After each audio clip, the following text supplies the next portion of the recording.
Noong ika-9 ng Hunyo taong 1534, naging unang Europeo na matuklasan ang ilog St. Lawrence si Jacques Cartier, isang manlalakbay mula sa France, sa kasalukuyang Quebec, Canada. Ang natuklasang ito ang nagbigay daan para sa kolonisasyon ng mga Pranses sa Amerika.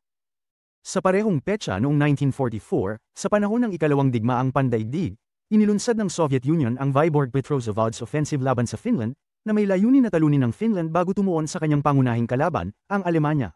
Ito ang nagmarka ng isang makabuluhang yugto ng pagbabago sa Continuation War. Sa mas kamakailang kasaysayan, noong ika-9 ng Hunyo taong 2000, ang Federal Republic ng Yugoslavia at ang NATO ay lumagda sa isang kasunduang pangkapayapaan, na epektibong nagtapos sa digmaan sa Kosovo. Ito ay nagtatakda ng isang makabuluhang pagbabago sa geopolitikal na tanawin ng Balkans at humantong sa pagtatatag ng United Nations Interim Administration Mission sa Kosovo.